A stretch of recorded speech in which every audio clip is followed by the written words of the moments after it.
ගෝවදුවලි කරයි නේ ඔක්කොට කරයි. ඒ දුක්ඛ පුතා. ඉනි බලන්න අපගෙන මේ මහා පිටසක්නස්සේ කරන මේ ව්‍යායාමය. ඒතරම් නම් කරකට හැබැයි අපි අනාගත පරපුර මේ විදිහට තමන්ගේ කලාවක් පෝෂණය කරන්න එකට පෙරහැර පන්සල්ලේ එකතු වෙන තමන්ගේ රට වෙනුවෙන් දෙන්න හැකි උත්සාහ කරනවා. අතීතයේ ඉතිහාසය අමාත්‍යයෙන් කරන කාරණාවක් වෙයි. කොයි තරම් නම් වැඩගෙන තිබුණාද මේ අනුගත කරනවා. ඒ විතරක් නෙවෙයි අර පිටිපස්ස බලනකොට මේ දීගෝල කණ්ඩායමේ පොදු කපුල් දාගෙන දීගෝල කරපුවා.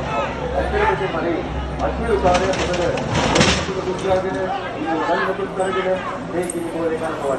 හරිම අවදානමකට කිලෝමීටර් 3 දුරක් මේ පොදු කපුලක් දාගෙන මේ පෙරහැර මාර්ගය ගමන් කරනවා. අද අසීරු කාර්යය වයිතනේ එයක් මතක් කළා. ඔව් අද අපෝරවට මේ ගිනි කෙලි එබරක් ඔව්ගේ දක්වන ආකාරය අපිට බලාගන්න පුළුවන්.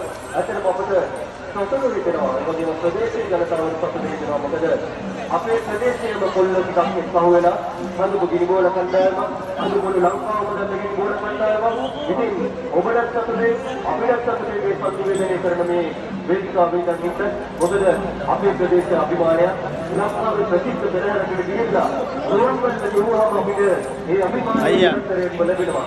මොකද පුතේ මංගල මහත්මිය ඒ පෙරහැරේ තේරුවාගේ පෙරහැරේ ඔබ රූපරාමු දසුන් දුන්නනම් මේ ගිනිගෝල කණ්ඩායම තමයි එදා මිනිස්සෙල්ලම් ගිනිකෙලි හරි අපූර්වට හසුරුවමින් කටයුතු කරේ. ඔබට පේනවා දැන් උන් සියලුම ගිනි වලලු ගල්වාගෙන ඔවුන්ට ආමේක වූ දක්ෂතා හරි අපූර්වට ඔවුන්ගේ විශ්වවිම වෙනුනේ රෝගන්න පිළිස්ථානය කේන්ද්‍ර කරගන්න ඕන වෙන්න ආකාරය අල්ලා උත්තර එනවා.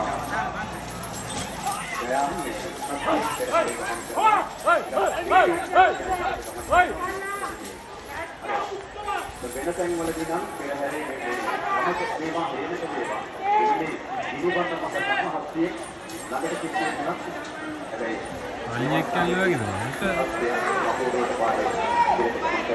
ඒ ජීවල කණ්ඩායම තනික මොනවා වගේ